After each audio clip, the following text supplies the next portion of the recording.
¿Ya terminamos la transferencia?, preguntó una voz en la grabación interceptada. 2.8 billones confirmados en la cuenta de Caracas, respondía otra.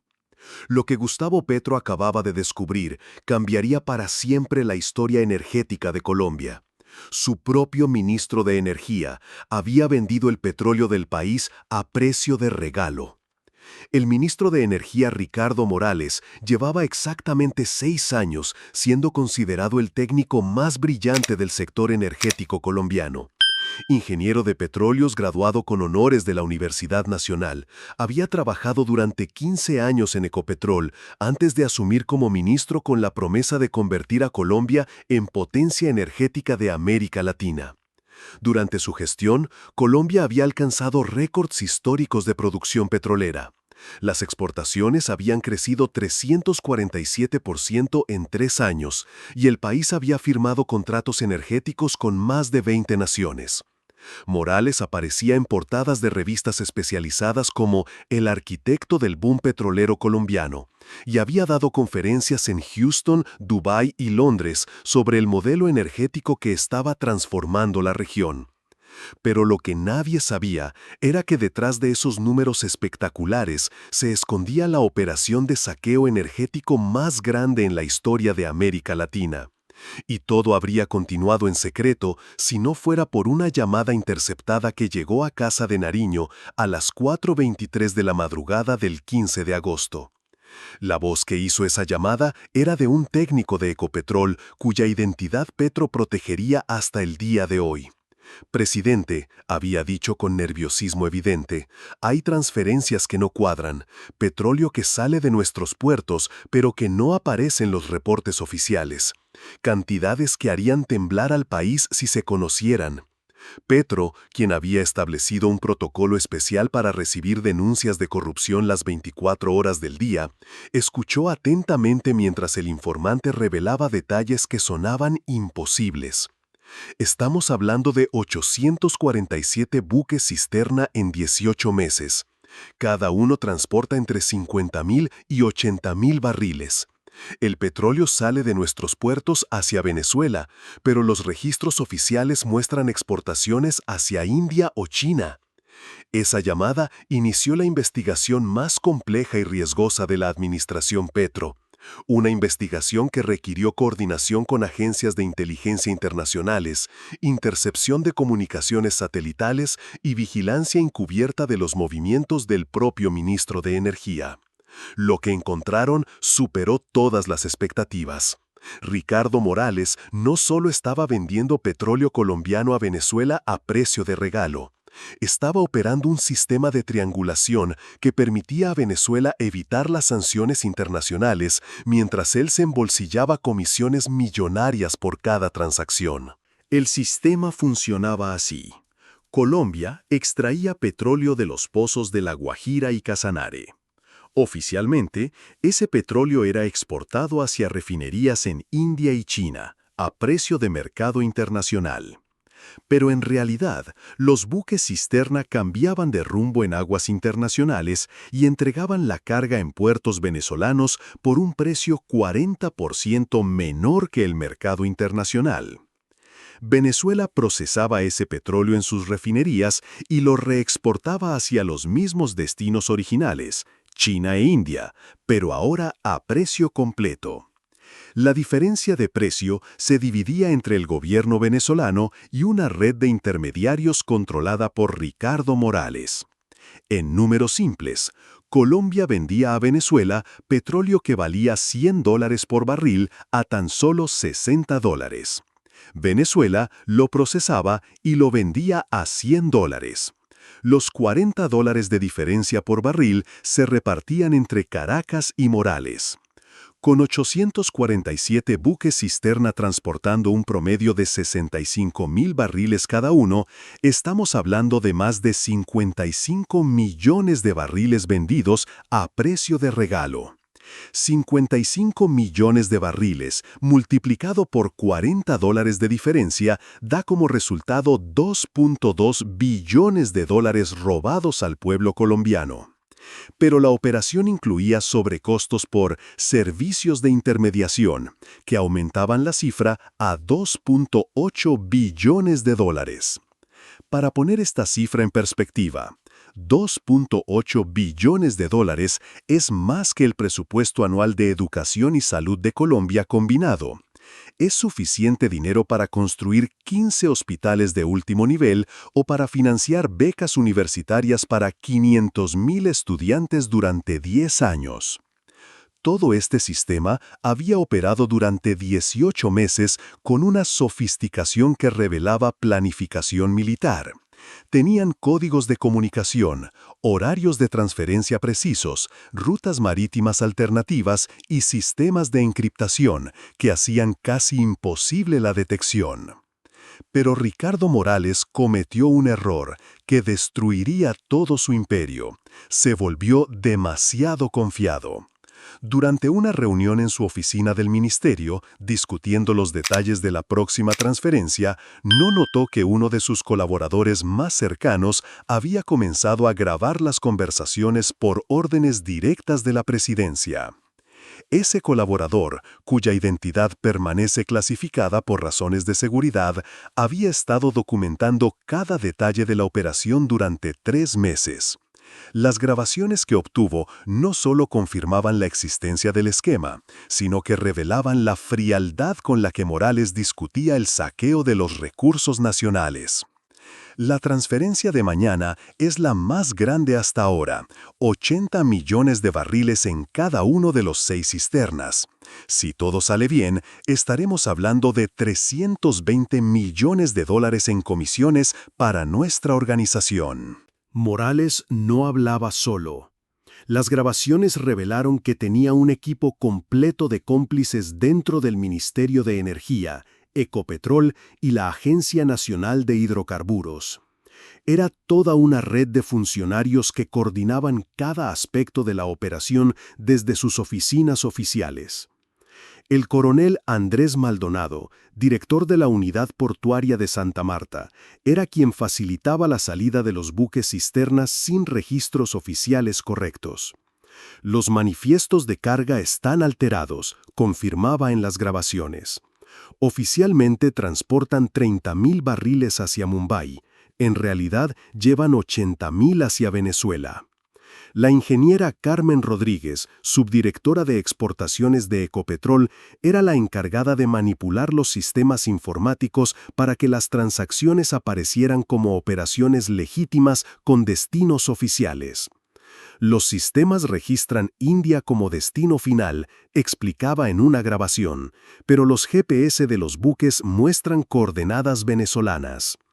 Pero la pieza más importante de la red era el abogado internacional Fernando Santamaría, quien desde una oficina en Panamá manejaba las transferencias financieras y las comisiones. Tenemos 23 cuentas offshore distribuidas en 8 países, detallaba en conversación con Morales. Cada transferencia se fracciona para evitar alertas de lavado de activos. El sistema de pagos era tan sofisticado como la operación petrolera misma. Las comisiones no llegaban directamente a cuentas personales de los funcionarios. Se canalizaban a través de empresas fantasma, inversiones en bienes raíces internacionales y fondos de inversión que permitían lavar el dinero mientras generaban rentabilidad adicional. Morales personalmente había establecido 47 empresas fantasma en 12 países. Sus comisiones se convertían automáticamente en inversiones inmobiliarias en Miami, acciones en empresas energéticas europeas y depósitos en bancos suizos.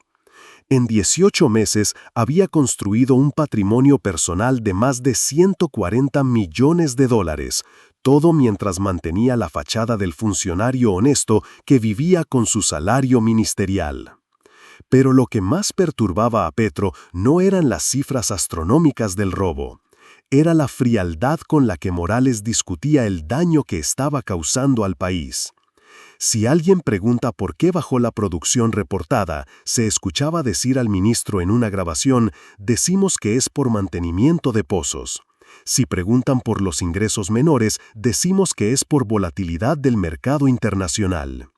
Morales tenía respuestas preparadas para cada posible cuestionamiento. Había creado una narrativa oficial completa que justificaba la disminución aparente de ingresos petroleros, mientras él y su red se enriquecían con la diferencia. Cuando Petro recibió las primeras grabaciones en marzo de 2025, no podía creer lo que estaba escuchando. Convocó inmediatamente a una reunión secreta con su equipo de inteligencia más confiable y ordenó una investigación que se convertiría en la más extensa contra la corrupción energética en la historia de América Latina. Quiero cada detalle, había ordenado Petro. Cada transferencia, cada cuenta, cada cómplice. Si esto es real, estamos ante el robo más grande que ha sufrido Colombia en toda su historia. La investigación reveló que la operación tenía 3 niveles de sofisticación que la hacían casi indetectable para auditorías rutinarias. Nivel 1. Alteración de manifiestos. Los documentos oficiales de exportación mostraban destinos y cantidades falsas, pero técnicamente correctos para evitar alertas automáticas del sistema. Nivel 2. Triangulación financiera. Los pagos no venían directamente de Venezuela, sino de empresas intermediarias en Panamá que aparentemente compraban petróleo colombiano para revenderlo a refinerías asiáticas. Nivel 3. Cobertura mediática.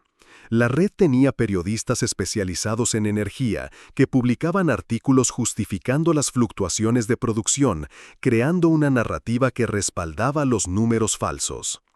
Pero Morales y su red cometieron un error fatal que expondría toda la operación. Se volvieron demasiado ambiciosos. Lo que había comenzado como transferencias de 2-3 buques cisternas por mes se había escalado a 15-20 buques semanales. El volumen era tan grande que comenzó a afectar visiblemente las estadísticas nacionales de exportación. Economistas independientes empezaron a notar inconsistencias. ¿Cómo era posible que Colombia reportara récords de producción, pero que los ingresos por exportación no crecieran proporcionalmente? ¿Por qué los precios que Colombia recibía por su petróleo eran consistentemente menores que los precios internacionales? Estas preguntas llegaron al Congreso, donde algunos senadores comenzaron a cuestionar las cifras del Ministerio de Energía. Y eso fue lo que activó el protocolo de emergencia en la red de Morales. Los senadores están haciendo demasiadas preguntas, se escuchaba decir a Morales en una grabación de mayo. Necesitamos suspender las operaciones grandes y volver a volúmenes menores hasta que pase la atención. Pero ya era demasiado tarde. Las inconsistencias habían llamado la atención de auditores internacionales y agencias de inteligencia que monitoreaban el cumplimiento de sanciones contra Venezuela. Estados Unidos había comenzado a rastrear buques cisternas que aparentemente iban hacia Asia, pero que transmitían señales GPS desde aguas venezolanas. La CIA compartió esta información con Colombia como parte de los acuerdos de cooperación antinarcóticos, sin saber que estaban ayudando a Petro a exponer la corrupción de su propio gobierno. Para las agencias estadounidenses, era simplemente información sobre posibles violaciones de sanciones. Para Petro, era la confirmación de que sus sospechas sobre Morales eran correctas. En junio de 2025, Petro tomó la decisión que cambiaría todo: confrontar públicamente a Ricardo Morales con la evidencia recopilada. Pero no lo haría en privado. Lo haría en una transmisión en vivo que garantizara que toda Colombia fuera testigo del robo más grande de su historia. La trampa se planificó meticulosamente. Petro convocó a una reunión aparentemente rutinaria para revisar las proyecciones energéticas del segundo semestre. La reunión se realizaría en Casa de Nariño, sería transmitida en vivo para garantizar la transparencia de las decisiones energéticas y contaría con la participación de periodistas especializados en el sector. Ricardo Morales recibió la convocatoria un jueves por la mañana y no sospechó nada inusual. Durante 6 años había participado en decenas de reuniones similares y la idea de transmitir en vivo las discusiones de política energética era consistente con el estilo de gobierno abierto que caracterizaba a Petro. Debe ser sobre las nuevas licitaciones de exploración en el Magdalena Medio, le comentó a su jefe de gabinete mientras revisaba los documentos que llevaría a la reunión. O tal vez quiera discutir la estrategia para la Cumbre Energética de México. Lo que Morales no sabía era que esa reunión había sido diseñada como una trampa perfecta. Petro había elegido realizarla en vivo para garantizar que no pudiera negar posteriormente las acusaciones. Había programado la reunión a las 4 p.m. porque era el horario de máxima audiencia televisiva. Y había estructurado la agenda para que Morales tuviera que defender públicamente su gestión antes de ser confrontado con la evidencia devastadora. El viernes 18 de agosto, a las 3:45 p.m., Ricardo Morales llegó a casa de Nariño con la confianza del funcionario que ha mantenido durante años una reputación impecable. Saludó cordialmente a los periodistas, bromeó sobre la cantidad de cámaras presentes. «Parece que vamos a anunciar que encontramos petróleo en la Luna», había dicho sonriendo, y tomó su lugar en la mesa de conferencias como había hecho cientos de veces antes. «Buenas tardes», comenzó Petro dirigiéndose a las cámaras. «Hemos convocado esta reunión para discutir con el ministro Morales algunos aspectos de la política energética que consideramos cruciales para el futuro económico del país». Morales asintió confiadamente, ajustando sus documentos sobre la mesa. Durante los primeros 20 minutos, la reunión procedió exactamente como él esperaba. Petro hizo preguntas técnicas sobre reservas de hidrocarburos, Morales respondió con la autoridad de quien conocía cada pozo del país, y los periodistas tomaban notas rutinariamente sobre proyecciones de crecimiento y nuevas licitaciones. «Sus cifras de producción son realmente impresionantes, ministro», comentó Petro con lo que parecía ser admiración genuina. 847% de crecimiento en exportaciones en 18 meses.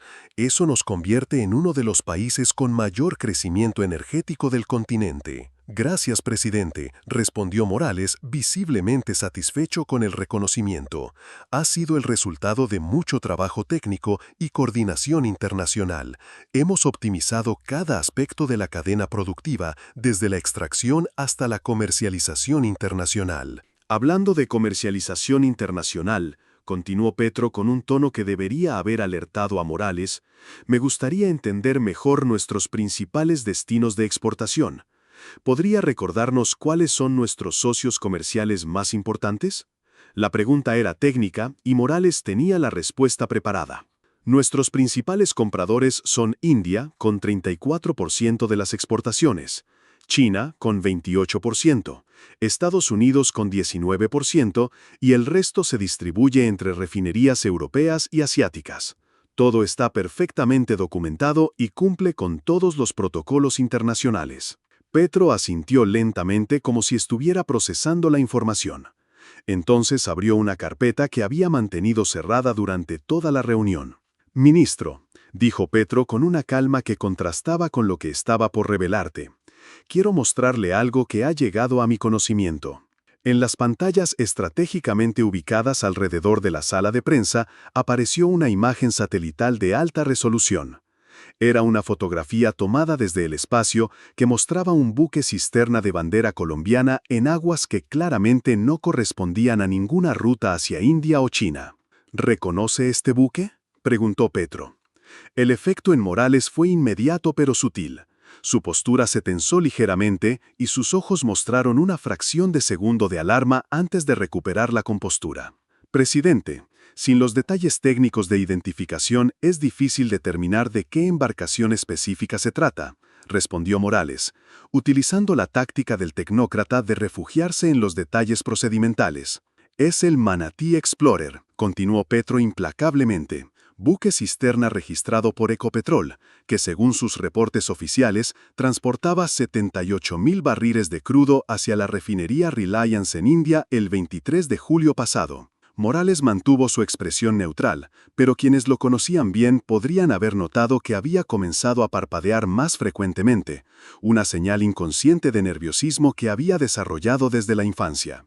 El problema, ministro, continuó Petro activando un video en las pantallas, es que esta imagen satelital muestra al Manatí Explorer descargando su contenido en el puerto de Puerto Cabello, Venezuela, el mismo 23 de julio, 14 horas antes de que supuestamente debería haber llegado a India. El video satelital mostraba claramente el buque cisterna conectado a las instalaciones de descarga del puerto venezolano, con sistemas de transferencia de petróleo activos y personal técnico supervisando la operación. Era imposible de negar. «Debe haber un error en las coordenadas», murmuró Morales, pero su voz había perdido la seguridad anterior. Los sistemas GPS pueden tener fallos, especialmente en aguas internacionales. «Entiendo su preocupación por la precisión técnica», respondió Petro con una sonrisa que no llegaba a sus ojos. «Por eso tenemos evidencia adicional». Las pantallas mostraron entonces una segunda imagen satelital, esta vez del buque cisterna El Dorado, que según los registros oficiales había transportado crudo hacia China el 15 de agosto, pero que la imagen mostraba claramente descargando en Venezuela. ¿También un error de GPS?, preguntó Petro retóricamente. Morales intentó responder, pero Petro no había terminado. Una tercera imagen apareció en las pantallas, luego una cuarta, una quinta. En total, Petro mostró imágenes satelitales de 47 buques cisterna que oficialmente habían exportado petróleo hacia Asia, pero que en realidad habían descargado en puertos venezolanos. 47 errores de GPS en 18 meses, comentó Petro con ironía evidente. Parece que nuestros buques tienen serios problemas de navegación. La sala de prensa había caído en un silencio absoluto. Los periodistas habían dejado de tomar notas rutinarias y ahora observaban con la fascinación de quien presencia un momento histórico. Morales, por su parte, había comenzado a sudar visiblemente a pesar del aire acondicionado. «Presidente», intentó Morales, «necesitaría revisar estos documentos con mi equipo técnico antes de poder ofrecer una explicación completa. Las operaciones de exportación son complejas y requieren análisis detallado». «Por supuesto», respondió Petro con comprensión aparente, «pero tengo una pregunta más simple que tal vez pueda responder inmediatamente». Petro activó entonces el primer audio interceptado, la conversación que había iniciado toda la investigación. ¿Ya terminamos la transferencia? 2.8 billones confirmados en la cuenta de Caracas. El efecto en Morales fue devastador. Al escuchar su propia voz en la grabación, su rostro se transformó completamente. La seguridad profesional que había mantenido durante 6 años como ministro se desplomó en segundos, reemplazada por una expresión de pánico puro. «Esta grabación», dijo Petro pausando el audio, «fue capturada el 12 de agosto en su oficina del Ministerio de Energía. ¿Puede explicarnos a qué se refería con 2.8 billones confirmados en la cuenta de Caracas?» Morales intentó hablar, pero no pudo articular palabra. Su cerebro trabajaba frenéticamente tratando de encontrar una explicación que pudiera justificar lo injustificable. «Esa grabación, necesito consultar con mis abogados», balbuceó finalmente. «Ministro», dijo Petro con la autoridad presidencial completa, «los colombianos están viendo esta transmisión en tiempo real. Creo que merecen una explicación inmediata». Petro no había terminado. Activó un segundo audio, esta vez de una conversación entre Morales y el coronel Maldonado, discutiendo cómo alterar los manifiestos de carga para ocultar los destinos reales de los buques cisterna. Los documentos oficiales deben mostrar Mumbai como destino, pero la descarga real será en Puerto Cabello a las 6:30 del martes. «Confirmado, ministro. Y si los auditores revisan las rutas GPS, los GPS se averiarán durante el trayecto crítico. Problema técnico rutinario». La conversación continuaba detallando cómo coordinaban el engaño a nivel técnico, legal y logístico. Era un manual completo de traición institucional grabado por sus propios protagonistas. Con cada nuevo audio, Morales se hundía más en su silla. La evidencia era tan abrumadora y específica que no existía explicación alternativa. «Ministro», dijo Petro pausando las grabaciones, «estas conversaciones fueron registradas desde su propia oficina durante los últimos 4 meses. ¿Puede explicar por qué discutía la venta de petróleo colombiano mientras públicamente negaba cualquier relación comercial con ese país?» Necesito tiempo para revisar el contexto», murmuró Morales, pero su voz era apenas audible. «El contexto», respondió Petro activando una nueva imagen en las pantallas. La imagen mostraba un gráfico devastador. En una columna aparecían los ingresos oficiales reportados por las exportaciones petroleras de Colombia en los últimos 18 meses, 15.7 billones de pesos. En la otra columna aparecían los ingresos que Colombia debería haber recibido según los volúmenes de producción reportados y los precios internacionales vigentes, 18.5 billones de pesos.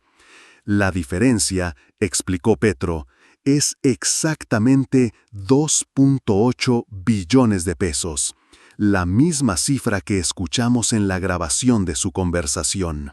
Morales ya no podía mantener la fachada. Se puso de pie tambaleándose ligeramente, miró hacia las cámaras con una expresión de derrota total y murmuró las palabras que terminarían su carrera.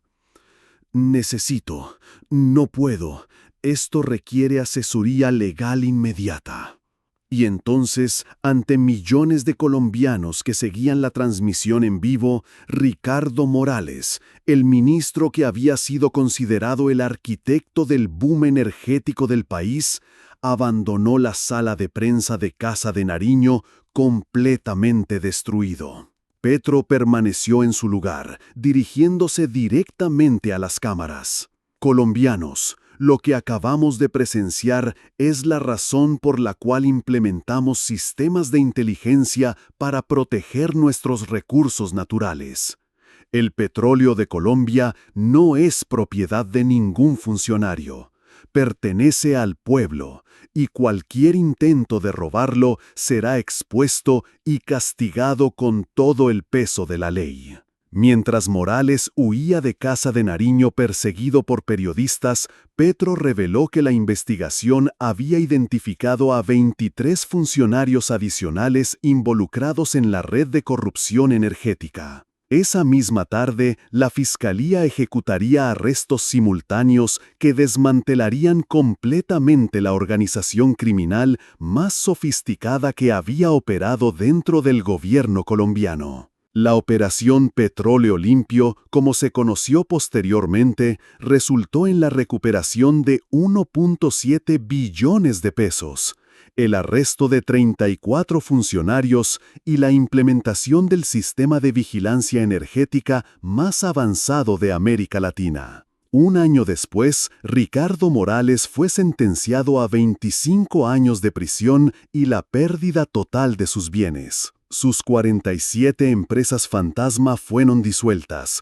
sus propiedades internacionales confiscadas y su caso se convirtió en estudio obligatorio en academias de policía de todo el continente. En su última declaración antes de ingresar a prisión, Morales dijo: «Creí que el petróleo era tan abundante que nadie notaría lo que faltaba. Gustavo Petro me demostró que cuando un presidente vigila de verdad, ni el barril más oculto puede desaparecer sin consecuencias». Si crees que este tipo de vigilancia debe expandirse a otros recursos naturales, comparte este video. En un mundo donde los funcionarios pueden robar billones con un clic, necesitamos presidentes que protejan lo que es nuestro. ¿Y tú? ¿Crees que en tu país los ministros protegen realmente los recursos naturales? Cuéntanos en los comentarios si has notado inconsistencias en las cifras energéticas oficiales.